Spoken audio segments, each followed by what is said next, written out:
Assalamualaikum warahmatullahi wabarakatuh. Kami dari kelompok 7 akan mempresentasikan hasil kerja kelompok kami mengenai mekanisme penilaian.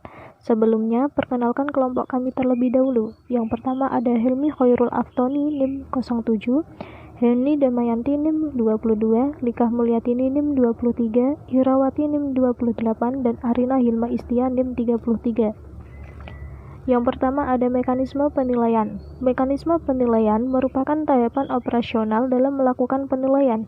Guru dalam melaksanakan penilaian hendaknya memahami tentang hasil akhir dan memperhatikan efektivitas sesuai dengan tujuan dan efisien, baik dari segi waktu maupun pembiayaan.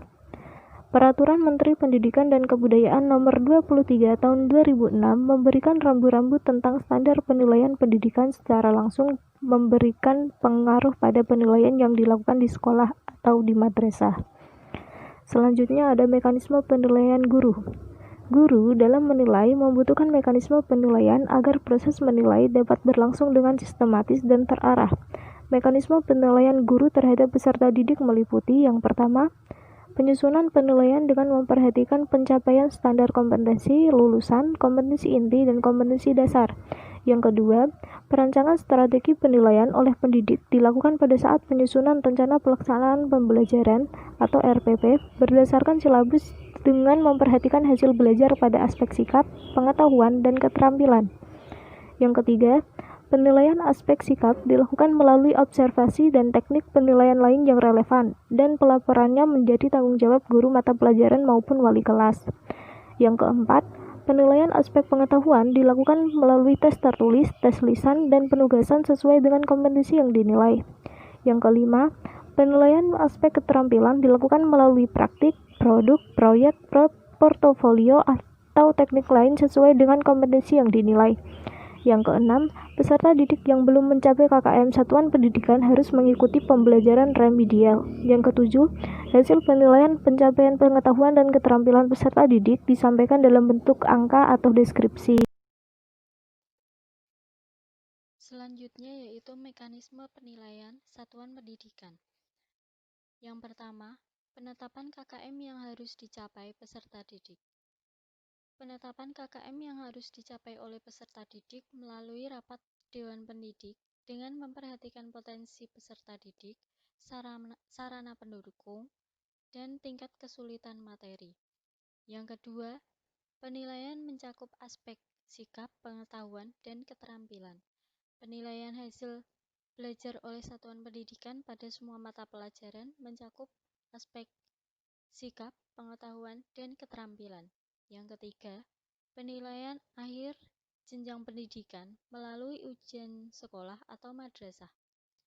Penilaian pada akhir jenjang pendidikan dilakukan melalui ujian sekolah atau madrasah, khususnya pada aspek pengetahuan dan keterampilan. Yang keempat, pemberian format penilaian nilai akhir. Satuan pendidikan sebaiknya memberikan format penilaian nilai akhir yang menjadi acuan penilaian guru.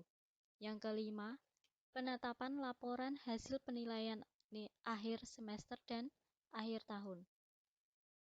Laporan hasil penilaian pendidikan pada akhir semester dan akhir tahun ditetapkan dalam rapat Dewan Pendidik berdasarkan hasil penilaian oleh satuan pendidikan dan hasil penilaian oleh pendidik. Yang keenam, penetapan kenaikan kelas dan kelulusan peserta didik. Kenaikan kelas dan kelulusan peserta didik dari satuan pendidikan ditetapkan melalui rapat Dewan Pendidik. Yang ketujuh, pemberian apresiasi pada peserta didik yang berprestasi. Sekolah atau madrasah berhak memberikan apresiasi pada peserta didik yang memiliki prestasi. Selanjutnya, mekanisme penilaian pemerintah. Yang pertama, penilaian hasil belajar dalam bentuk ujian nasional atau UN dan atau bentuk lain. Penilaian hasil belajar oleh pemerintah dilakukan dalam bentuk ujian nasional atau UN dan atau bentuk lain dalam rangka pengendalian mutu pendidikan. Yang kedua, penyelenggaraan UN dilakukan dengan bekerja sama Badan Standar Nasional Pendidikan atau BSNP, dan instansi terkait.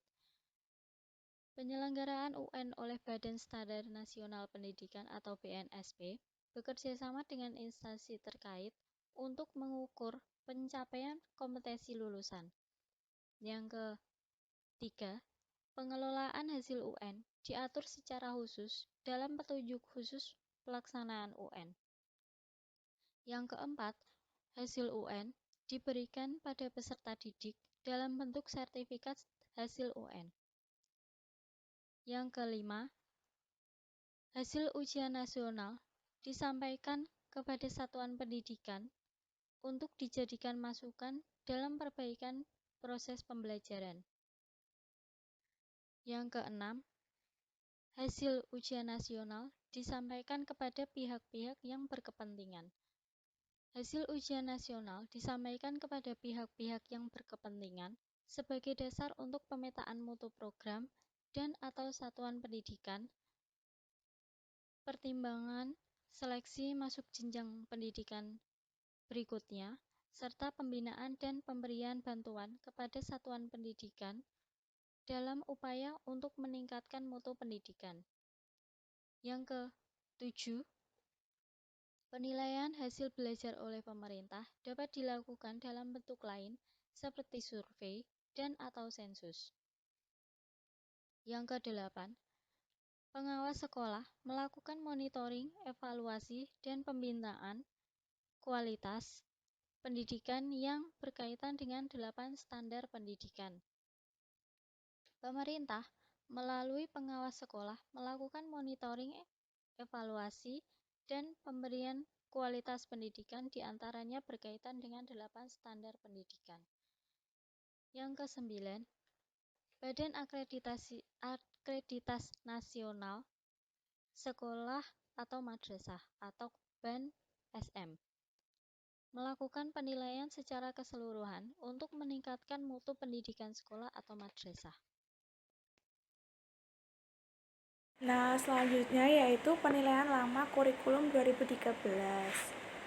Nah, ini PPT-nya. Secara umum, kurikulum merupakan seperangkat peraturan yang dijadikan pedoman untuk kegiatan belajar mengajar. Nah, biasanya ini terdiri dari isi dan bahan ajar lama penerapannya yang tidak ditentukan dan dapat diubah kapanpun jika dibutuhkan agar bisa menyesuaikan dengan standar internasional. Kurikulum 2013 atau K13 ini sendiri merupakan kurikulum tetap yang diterapkan pemerintah untuk menggantikan kurikulum 2006 atau yang sering disebut KTSP yang berlaku kurang lebih selama 6 tahun. Nah, pada KTSP, penilaian itu lebih dominan pada aspek pengetahuan. Pada kurikulum penerusnya, penilaian dilakukan secara otentik dengan mengukur semua kompetensi sikap, keterampilan, dan pengetahuan berdasarkan proses dan hasil. Jadi, selalu ada kemungkinan bahwa jawaban yang benar itu lebih dari satu. Di K13 ini juga di K13 ini guru juga mengukur proses kerja siswa, bukan hanya semata mengukur hasil kerjanya saja. Nah, penilaian lama kurikulum 2013 ini penilaian lama proses belajarnya belum direvisi. Nah, tertera pada Peraturan Menteri Nomor 104 Tahun 2014 tentang penilaian hasil belajar dan pendidikan dasar dan pendidikan menengah pada kurikulum 2013. Nah, dengan menggunakan skala skor penilaian 1 sampai 1,00 sampai 4,00 pada aspek pengetahuan dan keterampilan. Nah, ini tuh contoh penilaiannya ya. Aspek pengetahuan dan penilaian yang pertama yaitu penilaian hasil belajar dalam mencapai kompetensi sikap menggunakan rentang predikat sangat baik atau SB, baik, B, cukup, C, dan kurang, K. Secara prinsip, Pengambilan nilai ukur sikap dapat menggunakan cara pertama, yaitu perhitungan jumlah skor yang diperoleh, atau cara kedua dengan pengambilan nilai terbanyak atau modus. Berdasarkan alasan pertimbangan efektivitas dan pertimbangan bahwa penilaian akhir sikap sebaiknya tidak menggunakan sistem rataan skor, maka penilaian K13 ini memberikan rekomendasi penilaian sikap menggunakan teknik modus penilaian nilai terbanyak muncul. Nah, seperti jika ada penilaian A, B, B, C, dan B, maka nilai akhir dianggap baik. Nah, yang kedua yaitu penilaian hasil belajar dalam pencapaian kompetensi pengetahuan dan kompetensi keterampilan menggunakan rentang angka dan huruf 1,00 sampai 4,00.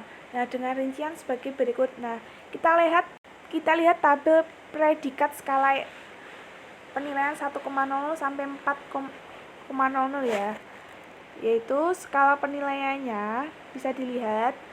Yang pertama, nilai 3,85 sampai 4 itu dipredikati dengan abjad A.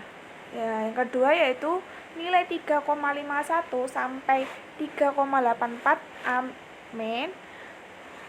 Yang ketiga, nilai 3,18 sampai 3,50 itu mendapat predikat B+ dan seterusnya. Nah, penilaian pengetahuan dapat dilakukan guru mata pelajaran yang bersumber dari nilai harian, ulangan tengah semester, ulangan akhir semester. Sementara, nilai harian dapat diperoleh melalui tes tulis, lisan maupun penugasan lainnya. Ulangan harian dilakukan lebih dari sekali agar dapat melihat kemampuan peserta didik lebih akurat. Selain itu, juga kita memperhatikan prinsip penilaian berupa menyeluruh dan berkesinambungan dan dapat dipertanggungjawabkan. Yaitu penilaian revisi kurikulum 2013.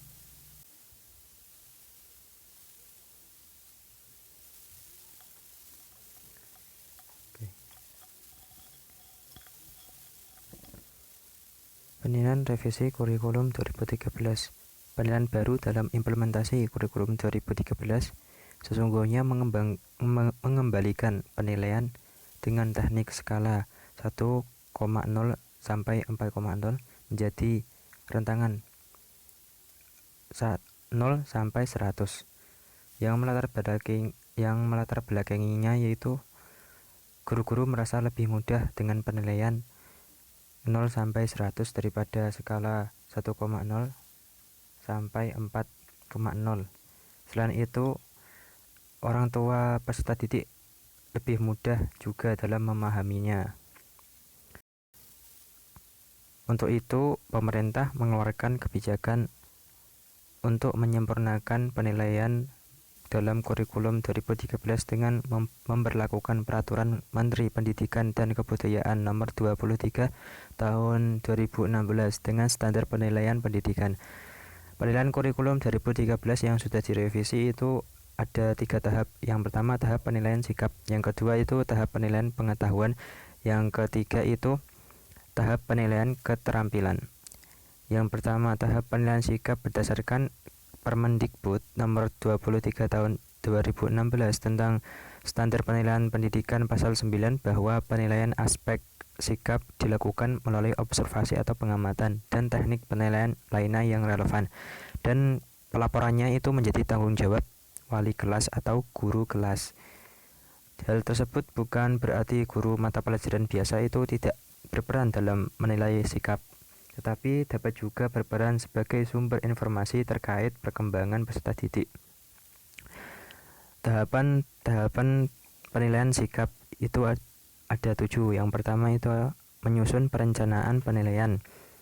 Untuk menyusun perencanaan penilaian diperlukan indikator pencapaian yang menjadi fokus dalam penilaian. Yang kedua itu ada mengembangkan instrumen sikap. Pengembangan instrumen sikap dapat menggunakan berbagai macam teknik. Pengembangan instrumen sikap harus memperhatikan dan fokus pada sikap yang dinilai dan pelaksanaan yang efektif serta efisien. Karena tugas guru bukan hanya tentang penilaian sikap, tapi juga pembelajaran. Yang ketiga itu ada pengamatan sikap peserta didik. Selama pembelajaran, proses pengamatan sikap merupakan bagian dari penilaian secara langsung. Pengamatan dilakukan untuk mengetahui perkembangan dan keunggulan peserta didik. Yang keempat, mencatat sikap peserta didik. Suatu penilaian yang harus memenuhi prinsip akuntabel atau dapat dipertanggungjawabkan. Untuk itu perlu mencatat atau dicatat sikap-sikap peserta didik sebagai bukti perkembangan sikap dalam pengambilan nilai akhir sikap. Yang kelima itu menindaklanjuti hasil pengamatan. Guru dalam menilai sikap tentu diharapkan ada pemberian umpan balik kepada peserta didik. Peserta didik yang memperoleh nilai yang baik tentu harus diberikan dukungan agar mempertahankan, dan sebaliknya. Yang keenam, mengolah penilaian sikap. Peserta didik yang telah memperoleh nilai sikap dengan melalui proses pengolahan nilai dengan menggunakan perolehan nilai terbanyak dan perhitungan skor yang diperoleh, maka hasil penilaian sikap dapat dihasilkan berupa sangat baik atau disingkat SB, atau B atau baik atau B cukup, itu bisa ditandakan dengan C, ataupun kurang bisa ditandakan dengan huruf K. Yang ketujuh, mendeskripsikan penilaian sikap. Mendeskripsikan penilaian sikap diperlukan untuk mengetahui beberapa pencapaian indikator penilaian sikap.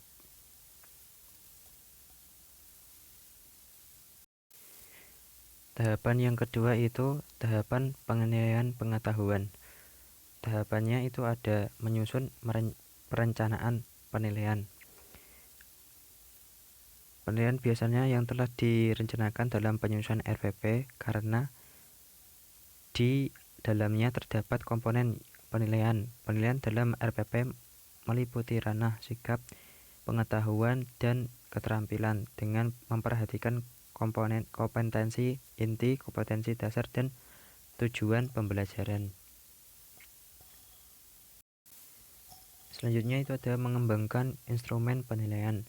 Penilaian yang telah disusun dalam RPP seringkali bersifat terbatas sehingga guru perlu mengembangkan penilaian yang telah disesuaikan dengan karakteristik kompetensi dasar, tujuan pembelajaran, dan peserta didik, kondisi pembelajaran yang terbaru.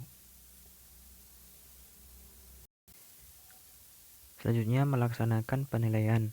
Melaksanakan penilaian biasanya menggunakan tes pilihan ganda, esai, atau tes lesan atau penugasan. Bisa juga dengan ulangan harian, PTS, atau ulangan akhir semester. Selanjutnya itu memanfaatkan hasil penilaian. Bertujuan untuk mengetahui kemajuan dan kekurangan dalam pencapaian kompetensi. Selanjutnya, melaporkan hasil penilaian dalam bentuk angka. Dilakukan secara langsung melalui beberapa hasil ulangan harian, penilaian tengah semester, atau penilaian akhir semester, dengan menggunakan rata-rata dengan kesepakatan bobot penilaian seperti 30% ulangan harian, 30% PTS, dan 40% PAS. Selanjutnya yaitu mendeskripsikan nilai pengetahuan. Penilaian pengetahuan. Misalnya itu ada keterangan 90 sampai 100, memiliki keterangan sangat memuaskan. 80 sampai 89 sudah menguasai materi. 70 sampai 79 cukup menguasai materi, dan kurang dari 70 menunjukkan kurang menguasai materi. Biasanya terdapat di rapot. Tahapan selanjutnya itu penilaian keterampilan.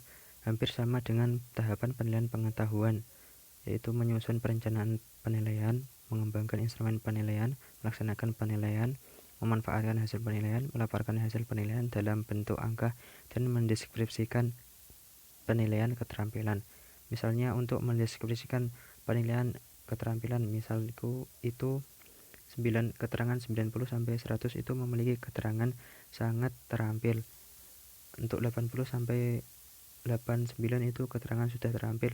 Untuk 70 sampai 79 itu cukup terampil, kurang dari 70 menunjukkan kurang terampil. Selanjutnya adalah ketuntasan hasil belajar. Nah, kita mempelajari tentang ketuntasan hasil belajar. Nah, apa sih ketuntasan hasil belajar itu? Ketuntasan belajar adalah indikator keberhasilan pembelajaran dalam kurikulum 2013 maupun sebelumnya dengan memperhatikan batas nilai kriteria minimal atau KKM atau yang sering disebut dengan pendekatan belajar tuntas atau mastery learning. Nah, belajar tuntas ini diatur dalam Peraturan Pemerintah Nomor 23 Tahun 2016 melalui standar penilaian akhir, yaitu penetapan KKM yang harus dicapai oleh peserta didik melalui rapat Dewan Guru. Itu ya. Menurut Kemendikbud, ketuntasan belajar merupakan tingkat pencapaian sikap, pengetahuan, dan keterampilan melalui ketuntasan belajar dalam konteks kurun tertentu. Nah, ketuntasan belajar ini ya itu dinilai untuk ketuntasan belajar ini tuh memperhatikan KKM ya. Nah, bisa dilihat jika KKM-nya atau nilai kita tidak memenuhi KKM berarti tidak tuntas gitu. Nah, diatur dalam undang-undang ini nomor 23 tahun 2016, dan menurut Kemendikbud ketuntasan belajar harus melalui tingkat belajar merupakan tingkat minimal pencapaian sikap, pengetahuan, dan keterampilan. Jadi harus memenuhi 3 ini ya. Jadi katakan tuntas. Kemudian perbedaan pemenuhan aspek nilai ketuntasan pada kurikulum 2013 dan KBK atau KTSP. Nah, ini bisa dilihat perbedaannya ya. Untuk yang 2013 harus memenuhi 3 aspek, yaitu pengetahuan, sikap, keterampilan, dan pengetahuan, sikap, dan keterampilan. Nah, yang KBK itu penilaian yang dilakukan secara keseluruhan, tidak menunjukkan dalam satuan mata pelajaran, dan penilaian keterampilan beberapa mata pelajaran digabungkan dengan pencapaian pengetahuan. Jadi yang KTSP atau KBK itu semuanya digabungkan ya. Beda yang dengan 2013 itu dikategorikan sendiri ya, pengetahuan, sikap, keterampilan. Nah, dia harus memenuhi nilai aspek nilai KKM pada aspek sikap, pengetahuan, dan keterampilan. Namun, jika salah satu ada yang belum tuntas, maka secara keseluruhan peserta didik dinyatakan belum tuntas ya. Jadi semuanya tidak ada yang tidak tuntas ya.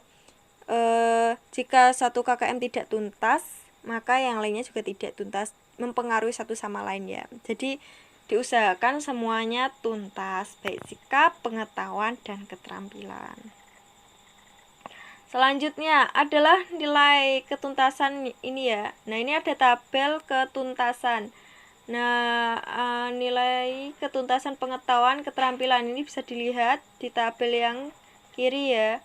Nah, yang kanan ini nilai ketuntasan sikap. Nah, untuk yang sikap dilambangkan dengan SB, sangat baik, B, baik, C, cukup, K, kurang. Nah, khusus untuk SD atau MI, ketuntasan sikap, pengetahuan, dan keterampilan ditetapkan dalam bentuk deskripsi yang didasarkan pada modus, rata, dan capaian optimum. Jadi beda ya antara SD, SMA, SMP.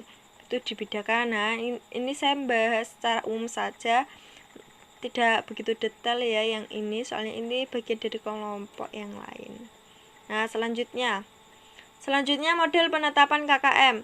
Model penetapan KKM ada dua, yaitu yang lebih dari 1 KKM dan 1 KKM. Lebih dari 1 KKM itu setiap mata pelajaran memiliki KKM yang berbeda-beda. Misal matematika KKM-nya 75, bahasa Indonesia 80, IPA 85. Nah, begitu seterusnya ya. Untuk model penetapan KKM ini tergantung dari sekolahnya, mau yang model lebih dari 1 KKM maupun yang 1 KKM. Nah, yang 1 KKM itu bagaimana? Yang 1 KKM itu semua mata pelajaran atau KKM-nya itu sama. Jadi seumpama 75 semua 75 begitu. Nah, bagi peserta didik yang belum memenuhi batas KKM maka harus mengikuti program remedial. Untuk apa ya? Untuk menunjang tadi nilainya agar menjadi tuntas. Seperti itu. Kemudian makna penting penentuan batas nilai KKM pada proses pembelajaran. Nah, pentingnya apa sih? Nah, ini bisa digunakan ya sebagai acuan peserta didik untuk menjadi penilaian diri agar lebih bersemangat ketika belajar. Jadi, peserta didik itu lebih semangat ya karena ada target yang harus dia capai. Kemudian, guru memiliki tanggung jawab untuk memberikan bimbingan kepada peserta didik yang mengalami kesulitan melalui program remedial. Nah, untuk nilai KKM ini misal muridnya itu sangat kesulitan ketika remedial. Jadi dia itu tidak akan mengulangi remedi. Jadi belajar dengan keras agar tidak remedi gitu. Kemudian setiap peserta didik memiliki potensi dan kesempatan untuk pencapaian standar minimal yang ditentukan. Seringkali persoalan kecepatan waktu penguasaan kompetensi yang membedakan karena setiap peserta didik itu